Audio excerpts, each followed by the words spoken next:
ሩሲያን ለ300 ዓመታት የገዛት የሮማኖቭ ቤተሰብ የመጨረሻ ንጉስ የሆኑት ዛር ኒኮላስ በኖቬምበር 1 1894 ላይ የሩሲያ ንጉስ ሆነው ከተሾሙ በኋላ የሁሉ ነገር ፈላጭና አምባገነን በመሆን የሮማኖቭ ዳይናስቲን በተፈሪነቱና በአቻየለሽነቱ አስቀጥለው ለመምራት ጥረት አድርገዋል።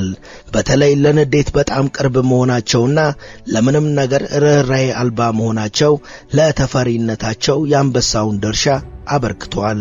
ከአሌክሲስ ጋር ትዳር መስርተው ኦልጋ፣ ታቲያና፣ ማሪያና፣ አናስታሲያና አሌክሲ የተሰኙ ልጆችን ያፈሩት ዛር ኒኮላስ የመሰረቱት መንግስት የቱንም ያህል ኃያልና የማይደፈር የነበረ ቢሆንም በተለይ በአስተዳደር ብልሹነትና በኢፍታዊነት የተዝረከረከ በመሆኑ ቀዳዳዎቹ ብዙ ነበሩ።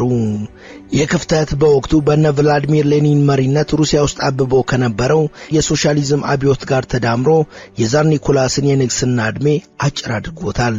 በወቅቱ ዛር ኒኮላስ የሶሻሊስት አብዮተኞቹ ላይ ይወስዱ የነበሩት የከበደ እርምጃ አብዮተኞቹን የበለጠ ያጠነከራቸው ሲሆን በጁላይ 1918ም የሶሻሊስት አብዮቱን የሚመሩት ቦልሼቪክሶች የዛር ኒኮላስን መንግስት ገርስሰው ስልጣን መጨበጥ ችለዋል። በዚህ ወቅት ዛር ኒኮላስንና መላው ቤተሰቦቻቸውን በቁጥጥር ስር አውለዋቸዋል።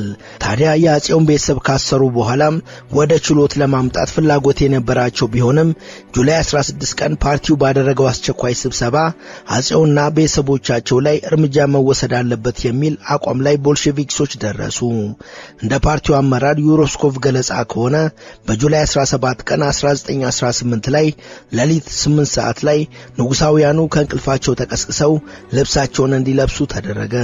ከዛም ወደ አንድ ህንጻ ቤዝመንት ተወሰዱ።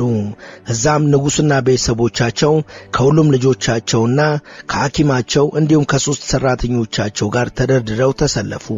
ከጥቂት ደቂቃዎች በኋላም በርካታ ጥይቶች ዘንቦባቸው እንዲረሸኑ ተደርጓል።